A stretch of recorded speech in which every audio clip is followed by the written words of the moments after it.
Hello மக்கள், my name is GK. My name is Anand. So நாங்க ரெண்டு பேரும் காந்தி கணக்குன்னு ஒரு Tamil family friendly stand up comedy show எல்ஏல வந்து பெர்ஃபார்ம் பண்ண போறோம் ஜனவரி 25th. ஆமா, இதுக்கு முன்னாடி இந்த ஷோ பல ஊர்ல யூஎஸ்ல பண்ணிருக்கோம்.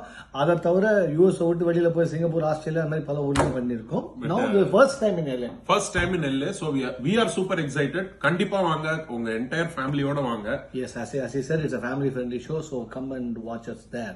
பட் ஆனா ஜிகே, எல்ஏக்கு போறோம். எல்ஏன்னு ஒண்ணு உங்களுக்கு என்ன? ஹாலிவுட், அப்புறமா பெவர்லி ஹில்ஸ், நம்ம வெனிஸ் பீச். வெனிஸ் பீச்சா? ஜிகே, பாரிஸ் பீச் அப்படின்னு கேட்டாலும் அந்த பக்கம் தான் இருக்குது அப்படின்னு சொல்லி அவனா வழி சொல்லுவான் உங்களுக்கு. வெனிஸ் பீச் இங்கிலீஷே தப்பா இருக்குதா? யோ, வெனிஸ் பீச் இல்ல, வெனிஸ் பீச். அது W இல்ல, V. Oh yes, okay, we are also coming to LA, so you also come there. கண்டிப்பா ஃபேமிலியோட வாங்க, செம்ம ஃபன்னா இருக்கும். Seriously.